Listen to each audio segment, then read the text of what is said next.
All right, guys, I am excited to be here. I see Anne and I see there's a few people on here. So I want you to enjoy what I'm going to teach you about today. Last month, I talked about the power of your thoughts. What you say to yourself matters. And it's important because, we listen to ourselves. What is hypnosis? Hypnosis is actually when you're so hyper focused on something that you don't pay attention to something else. So it was interesting when I became a hypnotherapist, and I did it because I was like, this is so cool. I've always been intrigued with the law of attraction. I've always been a seeker of truth and light. And I thought, you know what? There was a gentleman that lived close to me who had a school as a hypnotherapist. He actually taught and certified people. And it was kind of in the back of my mind. And for some of you that don't know, I'm a mother of 3 daughters. My youngest one, at age 15, turned to drugs and alcohol. At age 6, she struggled with anxiety. And so it was a world I knew nothing about. I didn't understand it. It didn't make any sense to me. I thought I could ground her enough or I could love her enough. And obviously that did not work. Got her out of the school, finally got her graduated, and thought, okay, we're going to do the only thing I knew what to do. And that was to put her in a rehab center. In 30 days, we spent a lot of money. 30 days later, she came out clean from marijuana and alcohol at the time. But she came home addicted to sugar and tobacco and caffeine.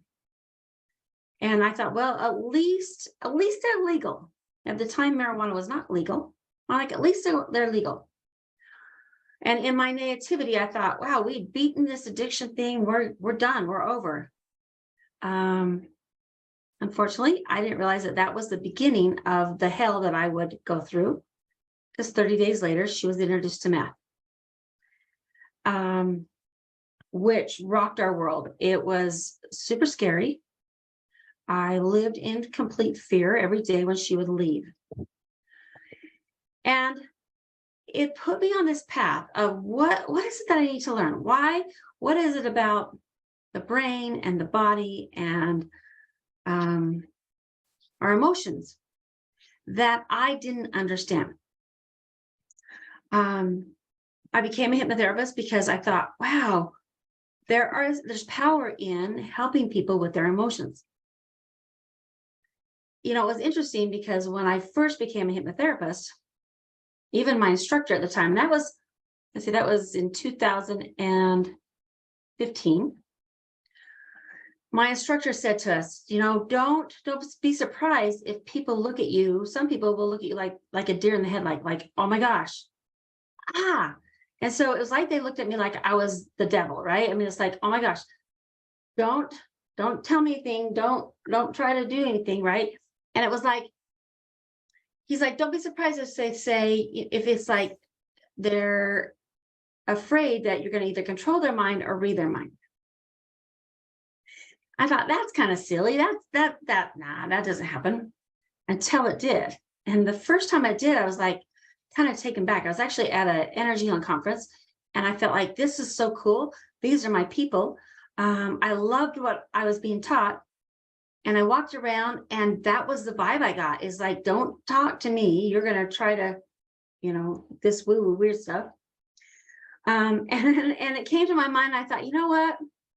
If I could control anybody's mind, I would have controlled my 3 daughters when they were teenagers. And if you have teenagers or had teenagers, that makes perfect sense to you. If I could read somebody's mind, I'd want to read my husband's, I think. But I doubt it. So hypnosis is not about mind reading. It's not about mind control. Just like I said a minute ago, it's hyper focused, where you're so focused on something that you're not paying attention to what's going on around you. For example, if I asked you if any of you have ever driven somewhere and you get there and you go, I do not know how I got here. That is a hypnotic state. Or if, let's say you're on your phone and you're so focused on this, and somebody's calling your name and they're thinking that you're being rude, and you're not even hearing them because you're in a hypnotic state. It's natural. It's scientifically proven. We go in and out of it throughout our days. What it feels like is, right now we are awake. Oh, I think we need to mute. Mute. Okay, we're all muted. Okay, so what does it feel like? So right now you're awake, and you're going to go down through steps and levels until you're asleep. Okay, so right now we're conscious. The first level down is called walking hypnosis, and that is what that is. When you're not aware, you drive somewhere, you get there, or you're on your phone, or something is just taking your attention away. That's the first level down. The second level down is meditation. The third level down is where hypnosis happens. Now, if you were in my last class, I kind of went over this a little bit, and I'm going to go over it just a little bit here too. We have a conscious, which is about 10% of our thought process. I'm going to get up. I'm going to go to work. It's our goals. 85% is our subconscious, and that's different for everybody. That's our memory, emotion, beliefs from here back to forever. Some people call it a spirit. Some people call it a soul. Now, if you've ever been around a little child, between the ages of, until about 7, 12 years old, there's not a filter. There's nothing there to stop them from believing what they're taught. So it's easy for a child to believe whatever it is, right?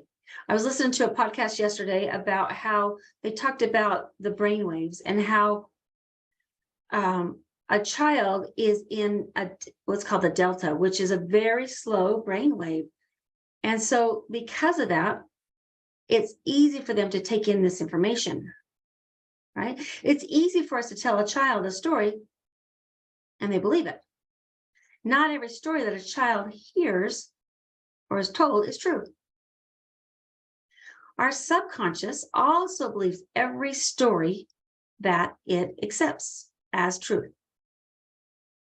The challenge is not every story that the subconscious accepts is truth. The challenge is that the subconscious job is to keep you safe and protected. So when it's trying to keep you safe and protected from a false story, that is where the problem comes, right? And we create this thought, this belief. And I'm going to give you an example that we can all understand. When 9/11 happened, a lot of people became afraid of flying. Now, not everybody, those that became afraid of flying, obviously were not in the planes. Most of them were not even in New York, and most of them didn't know anybody in the planes. What happens is there's two ways to get into your subconscious. The first one is through repetition, which I'll talk about in a second. The second one is being blindsided. So what happens is something happened, and that happened to such a degree that it shifted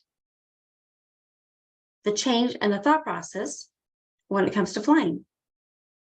And it went right into the subconscious, because what happens is between the age of about 7 to 12 years old, there's a filter that develops between the conscious and the subconscious.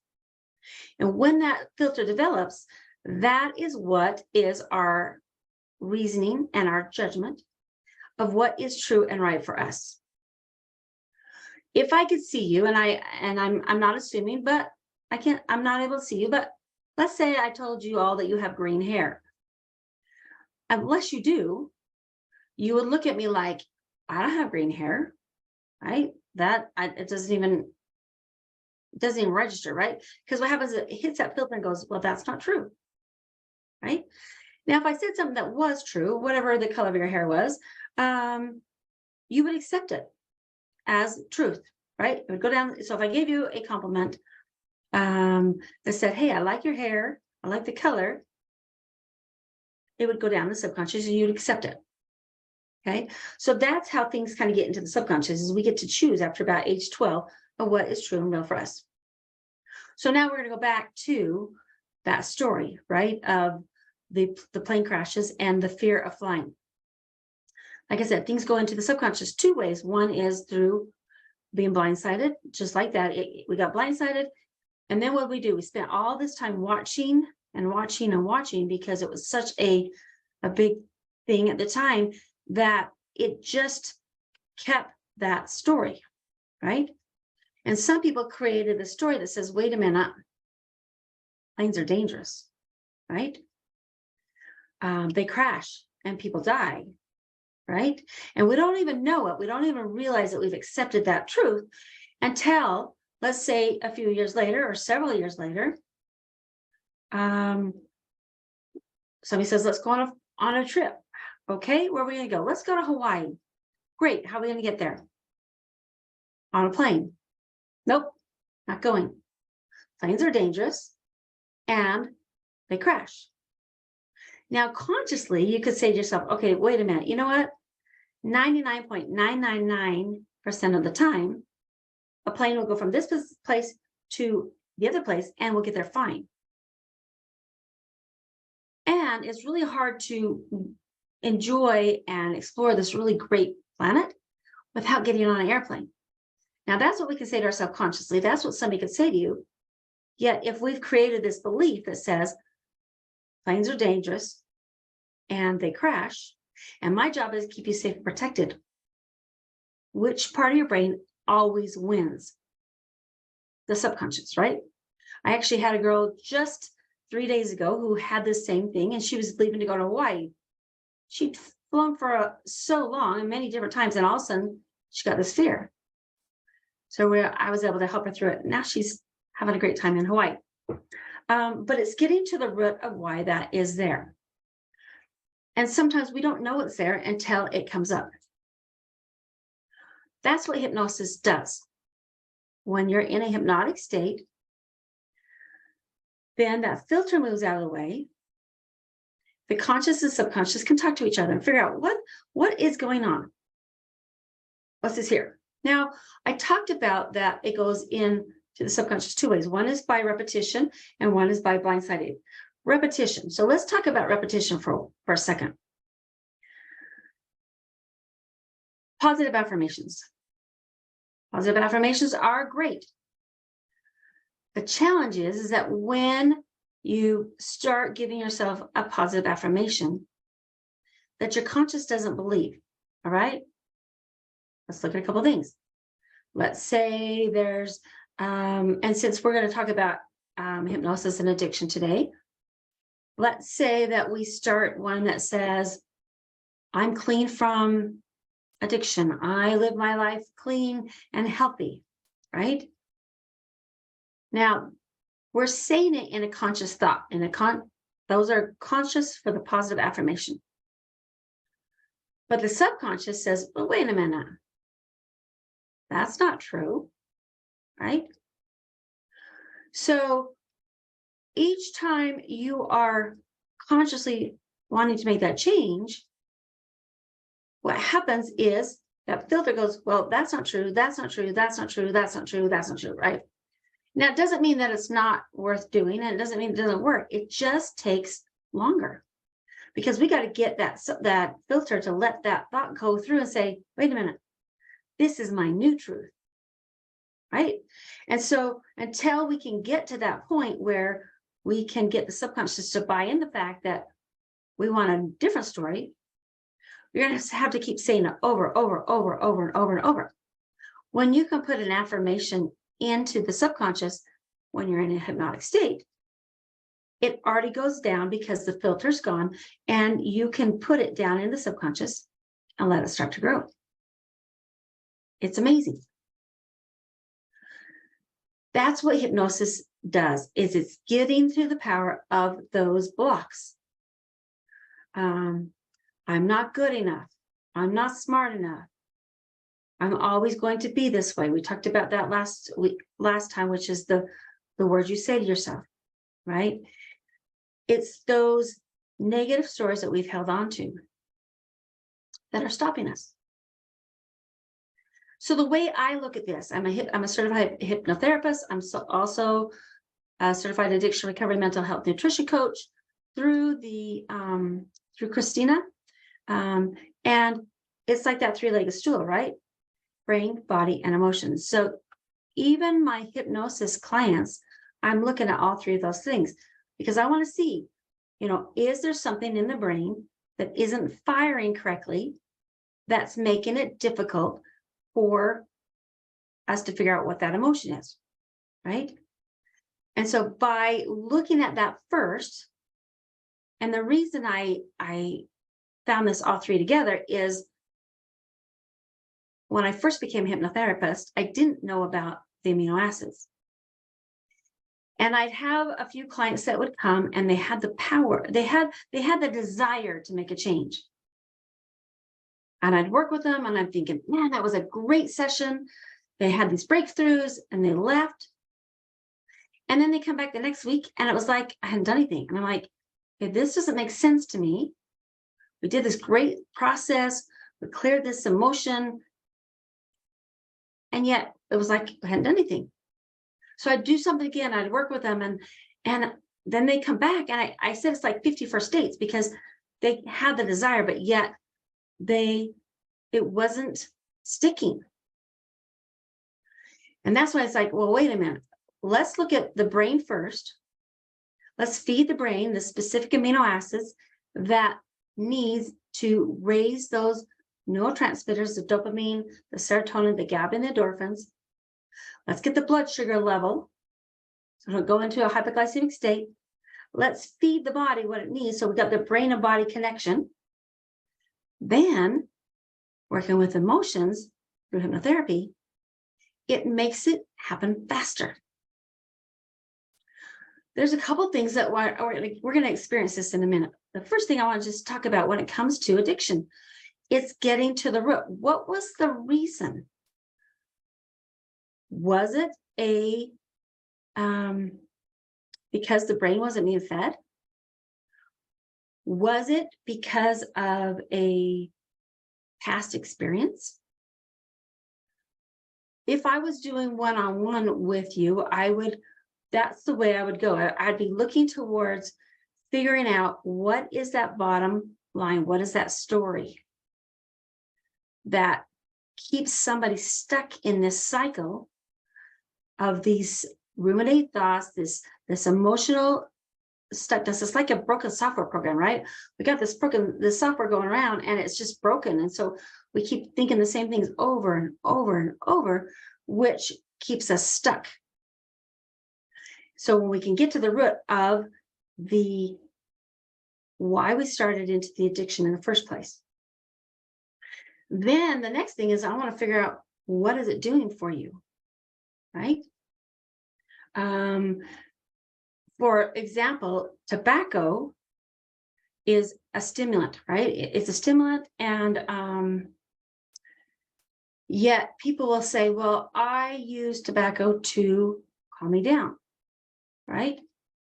Now, it could play into any of those areas. It could play into a little bit of the, obviously into the biochemicals.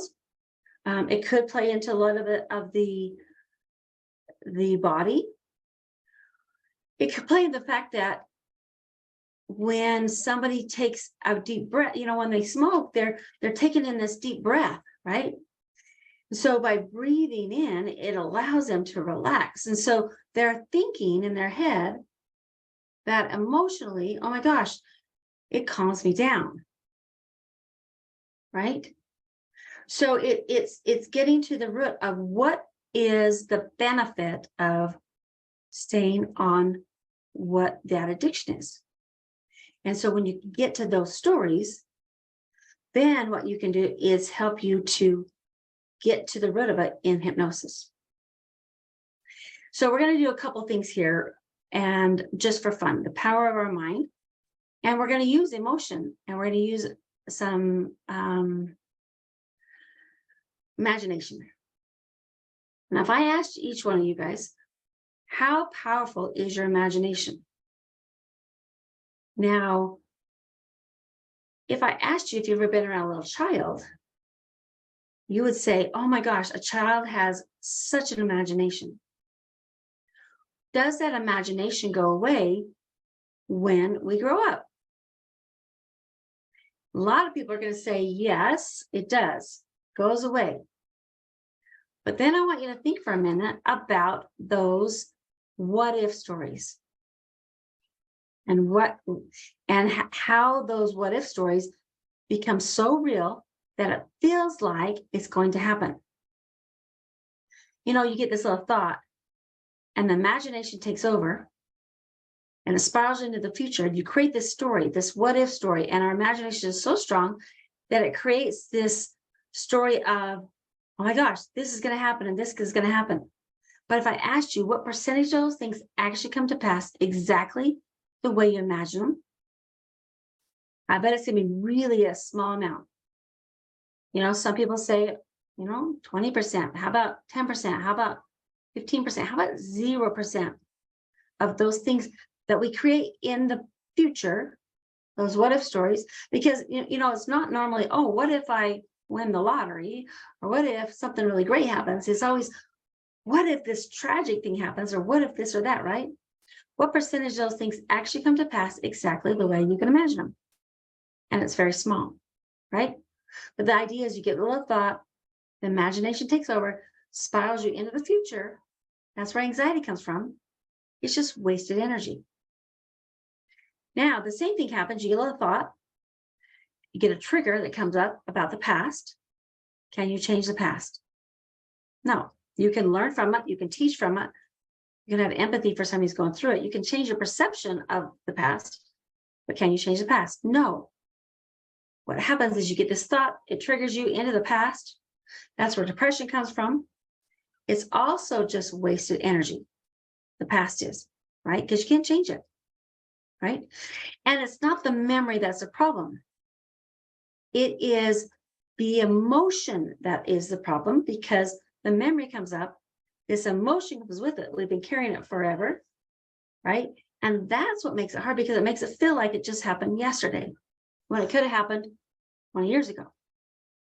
Also wasted energy.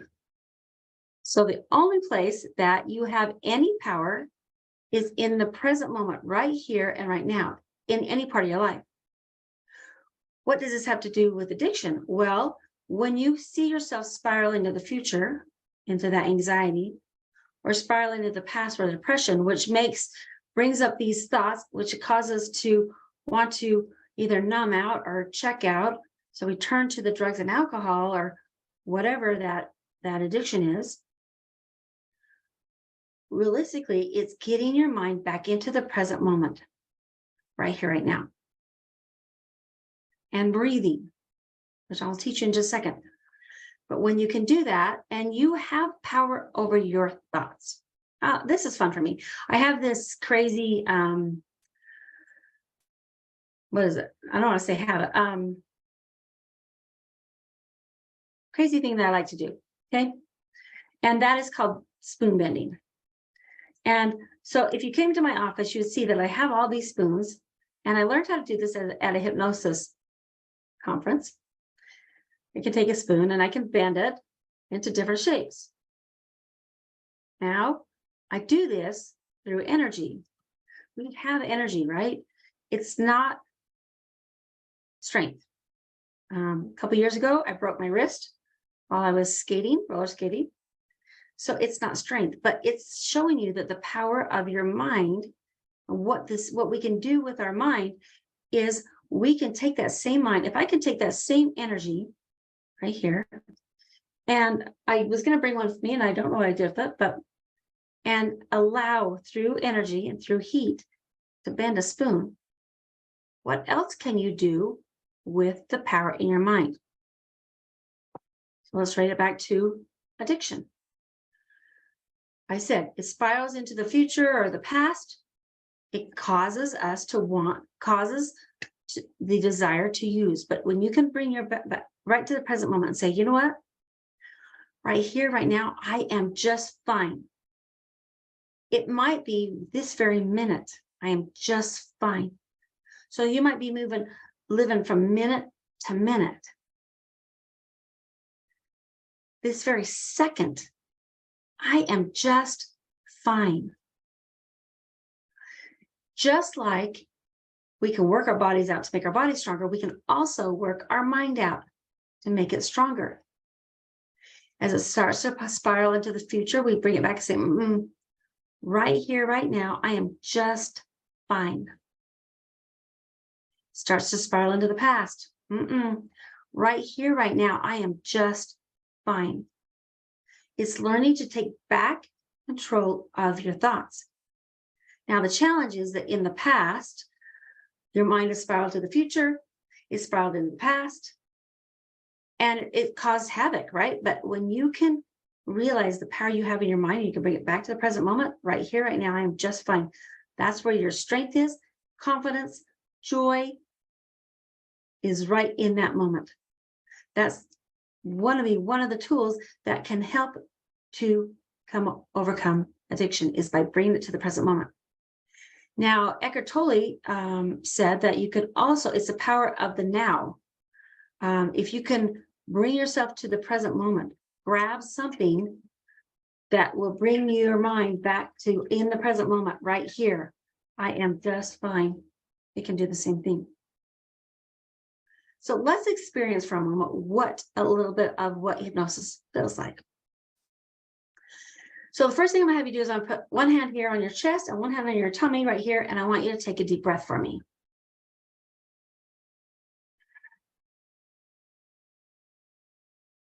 Now, I want you to think for a moment, which of your hand lifted the highest? Was it this one in your chest? Or was it the one on in your tummy, by your tummy? If it was this one, and if I could see you, I'd watch like it would look like this. Okay, it's very chest, it's very shallow. Okay, that's a fight or flight breath. Very, very shallow. What happens is when we feel worry or panic, we start breathing very fast and very shallow.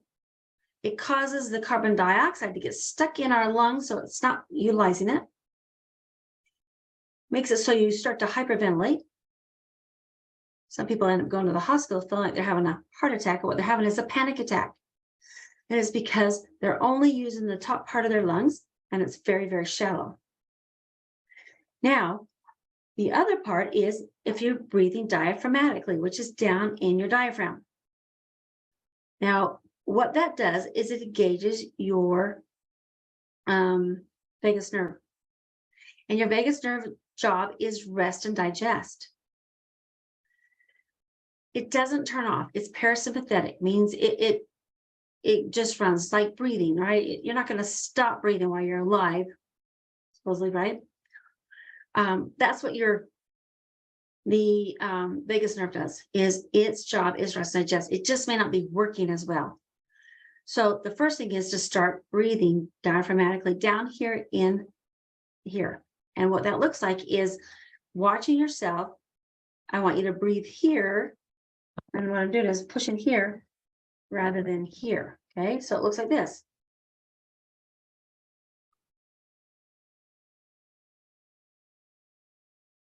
When you first start doing that, it feels awkward. But when you do this more, what it does is it allows you to relax. And the more you do it, the more easier it's going to get. So what I want you to do is I want you to just pretend, imagine you have a balloon in your tummy. Just think of your favorite color. I like pink, I like yellow. And I want you to pretend, imagine you have this balloon in your tummy. So as you're breathing in, you're going to breathe in through your nose, like you're smelling a rose. You're going to breathe out like you're blowing out bubbles. So it looks like this.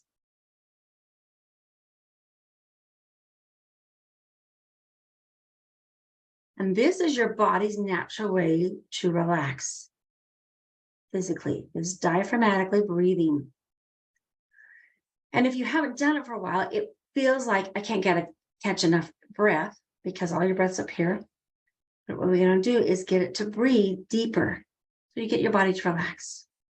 Now, the next thing I want you to do is I want you to take your eyes as if you're looking at me, but you're going to look up, like you're looking up to the ceiling, as if your eyes are going to get tired because your eyes will start to get fatigued. And you're looking up and you're focusing on your eyes and you're breathing. And then naturally, you're going to have this desire to close your eyes. So that's what I want you to do. So I want you to just focus on your breathing, and I want you to just close your eyes on down. Deep diaphragmatical breathing, eyes locked. And I want you to just listen to what I'm saying. Deep breathing. That's right. Now, the first thing I want to do just for fun is I want you to see how powerful your imagination is.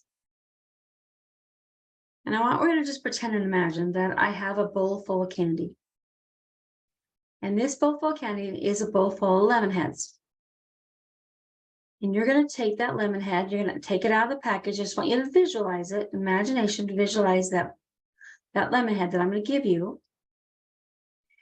And if you're not familiar with lemon head, it is candy that is super bitter and sour on the inside, and on the outside, it's very sweet. So you put it in your mouth, and I want you to just suck on that for a minute. And I want you to pretend and imagine that you can taste how sweet it is.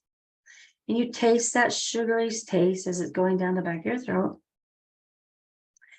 And now I want you to bite down into that lemon head. And as you do, you instantly taste that very sour taste as that lemon. And I want you to notice if you have any physical reaction. Do you feel that salivatory gland start to salivate as if you're actually tasting that lemon? It's pretty powerful. So now, as you can see that, just keep that in mind that your thoughts are powerful. Imagination is powerful. So now just allow yourself to go into a relaxation. Deep diaphragmatic breathing, feeling calm, feeling peace, calm and peace. No cares, no worries. I'm just going to take you through a short hypnotic experience. And I want you to just think for a minute, if it's addiction that you're struggling with, if it's anxiety, if it's depression, whatever that is, I want you to just think for a moment about what that is, because that way when you listen to what I say, it'll allow you a little bit to get a sense of how you can allow yourself to release and take control. So deep diaphragmatic breathing.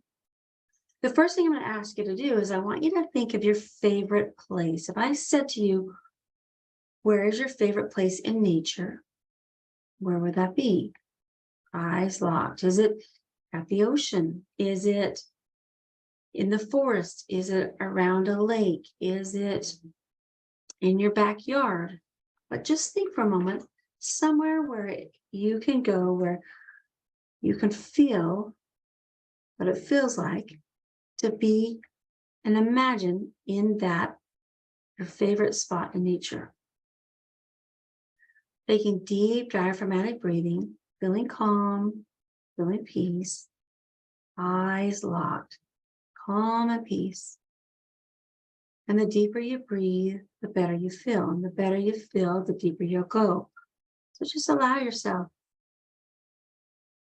to relax and just feel what that feels like. Eyes locked. That's right. No cares, no worries. Now you know that there is a rhythm in nature, and I want you to just feel yourself as you're breathing, whether it's at the ocean and those waves are coming in and going out, coming in and going out. Just feel what that feels like. Eyes locked. That's right. Or whether it's in the mountains and you feel the breeze and you just feel the hum and just enjoy it. That feels like. Eyes locked. No cares, no worries. That's right.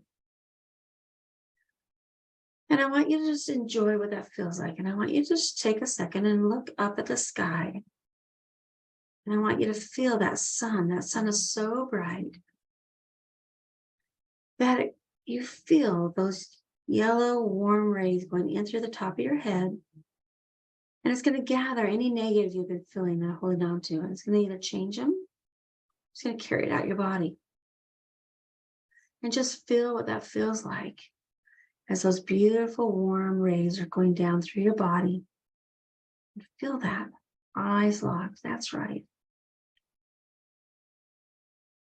Now, again, looking up at that sunshine. That sun is so bright that it causes your eyes to glue down shut, locked. And I want you to pretend and imagine that your eyes are glued shut, locked.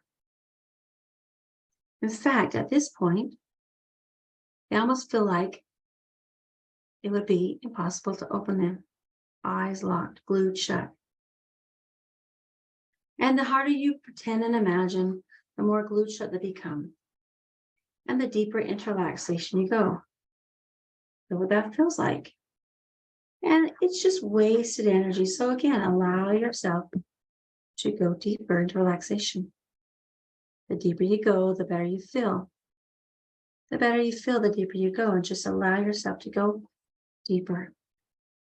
As you go deeper, I want you to just notice your body as you go down from your eyes down to your jaw, letting your jaw releasing any tension you're holding on to. That's right. Going deeper. And I want you to move down to your shoulders. I want you to feel your shoulders melting like hot melting butter, your shoulders, spine. And yet, if you're sitting down, just allow yourself to stay in your chair. Just feel that melting. Give yourself this gift. Eyes locked. Let's move down to your arms and your hands. And I want you to feel them heavy, limp and loose. That's right. And just feel your arms heavy, limp and loose. And the more limp and loose they are, the heavier they are, the deeper you go. Excellent. Now I want you to move down to your legs, and I want you to feel your legs heavy, limp and loose. In fact, the harder you try to lift your legs, the heavier they become. And the deeper into relaxation you go. That's right. And just enjoy that. Now scan your body from head to toe and just feel yourself relaxing and going deeper. That's right. And as you do, I want you just to stay focused, listening to my voice. Now, things might go on around you, and you could take the time to figure out what it is. Or you may just let things happen and enjoy what that feels like. That's right. Excellent. Now, I want you to just to notice for a moment. And I'm just going to give you a metaphor for as you're listening to this. I want you to just think, let me just tell you a story. I was sitting in my office getting ready to go to a store, and I thought to myself, the next time I go to a store, I'm going to buy some paper cups. Well, later that afternoon, I thought, you know what? I noticed I need some lemon. I always have lemon in my fridge. So when I'm at the store, I'm going to buy this lemon. So over the next 2 days, I compiled a list of things that I would pick up at the store. Now, all these things were important and necessary for me. And even though I kept putting them off going to the store, when I finally went to the store and I picked up the things I thought that I needed, I noticed that they were important to me. But as I walked in the door, the thing I noticed was the fruit that I bought. I purchased my favorite fruit. And I was so excited about this fruit that I realized that I'd forgotten to buy the lemons that I wanted. So I went back to the store and I bought the lemons. And when I got home and I unpacked these, I felt happy that I purchased them. The next day, I remembered that the reason I went to the store was to buy the paper cups. That's what I needed. Have you ever had that experience where you thought of something so important, but found out later that you didn't remember to get it? Of course you have. It happens to all of us. So what this shows is that even when something catches our attention, even when something is important, we can forget about it and forget to remember it later. Now, that may seem that you never forget your addiction, your cravings, the anxiety. Yet, it is true that sometimes you're thinking of something else. And even if in those few moments, few and far between, when you forget, to remember that anxiety, that addiction, cravings, in reality, that for a moment, just like I thought that I needed those paper cups and that they were so important, for a moment, I didn't pay attention to them.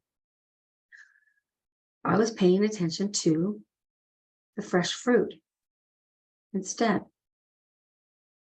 So during our time today, for a moment, I'm not going to tell you to stop and forget about your addiction, your cravings, your anxiety, depression, or try to even convince you to stop thinking about it. Rather, I'm going to teach you some skills of directing your attention to other things in the world, in your world, just like the wheels on the shopping cart or something else that captures your attention. So we're going to practice for a moment. Right now, as we're sitting here breathing, you notice your breath. Now, I told you at the beginning to notice your breath. Do you notice the way the air feels when you're inhaling and as you exhale? Most of the time, we don't even notice our breath. But right now, right here, right now, you can pay attention to your breath. By doing this, you're so focused on your breath, not on the regrets of the past or anxieties over the future, but just on your breath. Pay attention to this breath. You don't have to speed it up or slow it down. Just observe it and feel it. Note the breath. The act of paying deliberate attention to that moment is called mindfulness. Now I'm going to be silent for 30 seconds. While I'm silent, I want you to continue to focus all your attention on your breath, paying attention to each one. So go.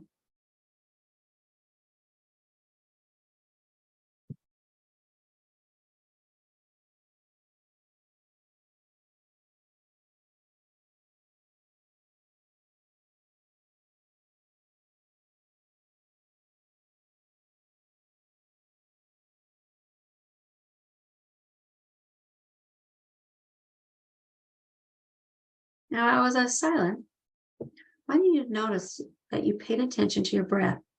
You also started to think. Perhaps you were thinking about the process. Perhaps you were thinking about my voice. Perhaps you were even thinking about the addiction, cravings, anxiety, depression.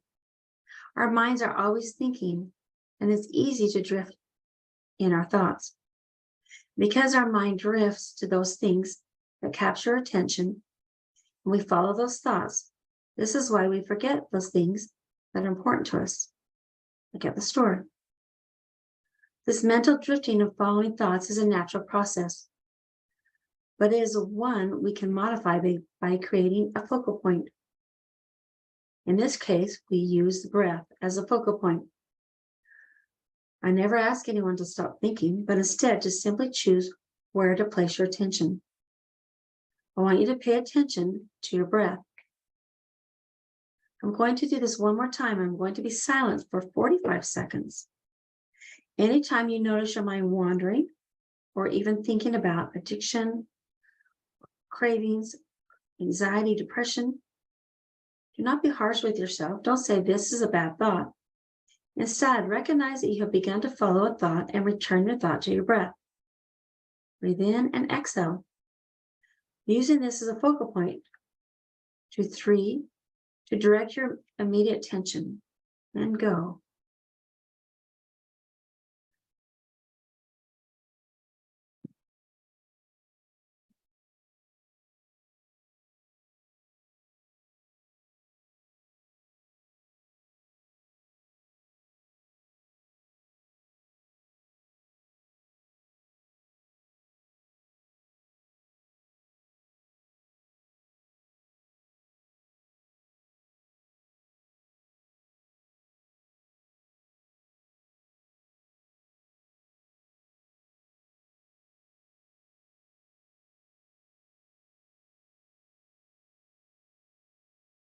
Now, of course, some people find this a very difficult exercise. Others find it very easy.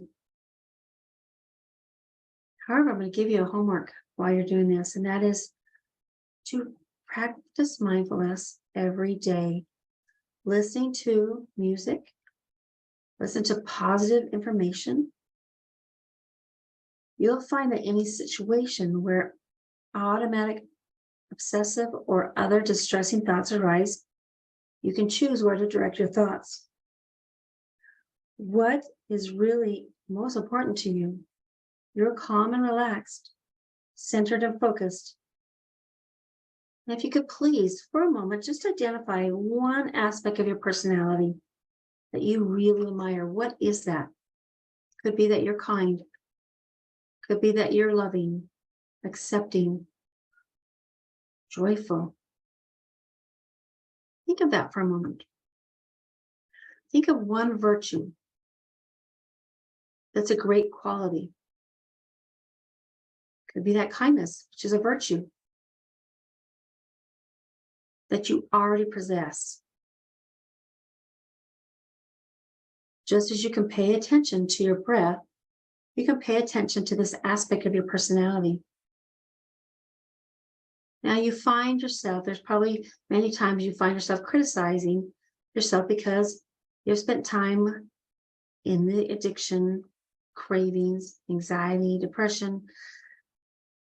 But by thinking about this aspect, kindness, loving, accepting, that you possess and has always been there, even when you're doing things that cause you distress. Take a moment and really note, just like you noted the breath, this aspect of who you are. Feel that kindness, that love, acceptance. Hear yourself saying kind words, loving words, and even see yourself outside as an outside observer, noting this kindness within you. It is easy to be forgiving of yourself, even in the past, if you have not lived to your own expectations. Because within you, it's always been a core of kindness, acceptance. This awareness is as important to focus on as any other feeling you have. So now, giving you a direct suggestion.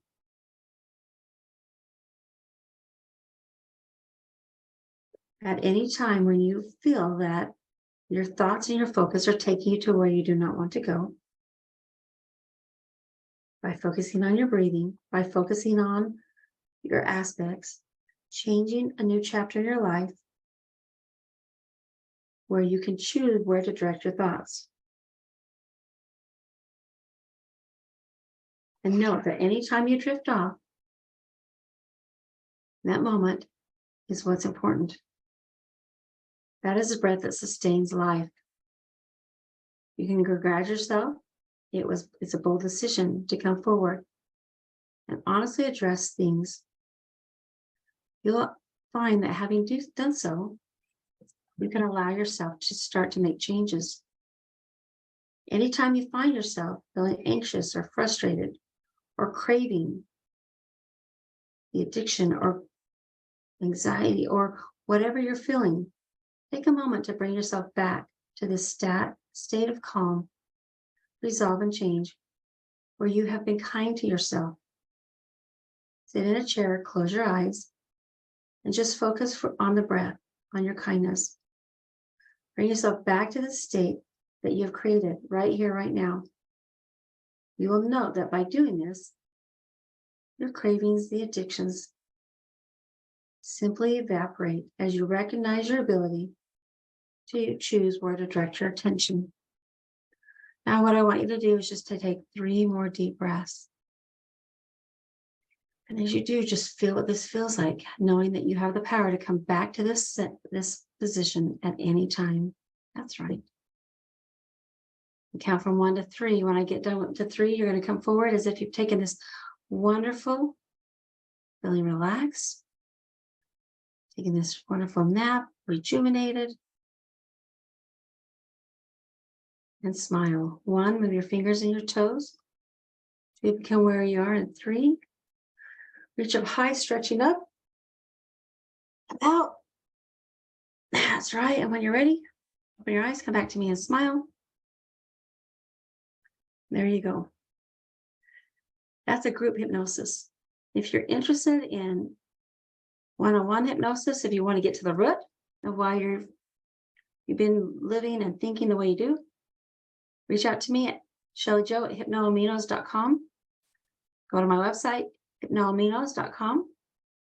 Let's talk about how I can help you. And if you'd like a recording, I have one that's called Take Time to Relax, which is like a 10 to 12 minute hypnotic recording that can just allow you to take control of your mind. Sometimes you can use it throughout the day. I think we're done. And if I can answer any questions, we've got a couple of minutes. If not, then reach out to me, let me know. Hope you enjoyed it, and I hope you learned something from it. Wonderful. Thank you. Thank you. Fabulous. Thanks, Eileen. I appreciate that, Eileen. Of course. Wonderful. Thank you, Shelly. This is wonderful. Fabulous. Yeah. Thank you. Just taking hold of that subconscious has really been something that I've made myself more aware of, you know? Mm-hmm. And yeah, it's like you don't know where it came from and how is it that you feel the way you do. And then sometimes I just had to like forget about the fact that why is it there and how did it get there, you know? And then I would realize that I would ruminate with that thought for the longest time, just fighting with myself. Why? But where did it come from? But why? You know? And then I realized I just need to accept the fact that that's how it is, you know? And kind of encourage myself to intentionally focus in the present rather than allowing it like that autopilot kind of a feel. Right. Yeah. Take over. Absolutely. Thank you. Yes. Thank you, Ellen. I like that. Appreciate that. Susan, thank you. I'm glad you just felt the relaxation. And so, all right. I think this is it, right? 1 o'clock. We're done. And thank you guys for being here. Reach out to me so I can help you. And we'll see you next month. Keep smiling. Thank you. Bye-bye. Thank you so much.